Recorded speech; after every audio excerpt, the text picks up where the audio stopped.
Here's a combo of exercises to get you to cut harder, cut faster. And if you got groin pain, we'll get rid of that too. We're going to start by opening up the hip on the left side by locking the leg into a hip abduction, and we're going to improve that thoracic rotation. So we're going to start with the hand behind the back, just on top of the butt, and we're going to really use those rhomboid muscles to open up the thoracic spine. Next, we're going to put the hand behind the head to hit the scap retractors a little bit differently.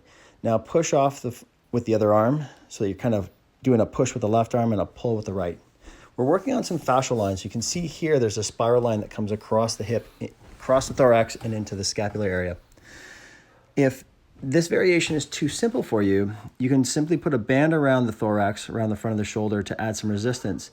You're still doing the same movement where you're squeezing the right scapula and the elbow up towards the ceiling and pushing the other one into the floor, creating a rotation through the rib cage.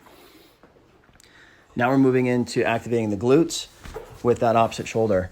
So we're loading up that left hip into a pigeon pose, popping up into it, activate those glutes all the way through a long range, up into the short range, and working on those scap retractors we just opened up.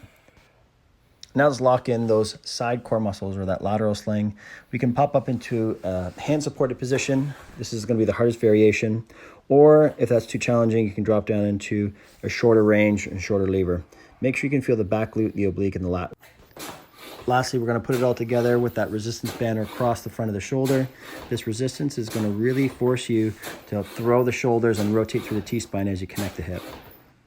So what we did with this combination of exercises is we open up the hip, we created some new range of motion, new strength through a greater range of motion. We open up the thoracic spine because a lot of what I see clinically, when we see groin pain, we have to look at some of these spiral lines. And if the rib cage or the T-spine doesn't rotate, we end up kind of torquing and cranking into those groin muscles a little bit more. So if we can improve the rotation and then connect them with some resistance to teach the body that it's not just the hip that's pushing, but it's a pull, it's a full body movement, and it's rotation that occurs with it. If we can be strong with that range of motion and strong with that rotation, we can cut harder, cut faster, and not tweak ankles, hurt knees, hurt groins, and hurt our backs.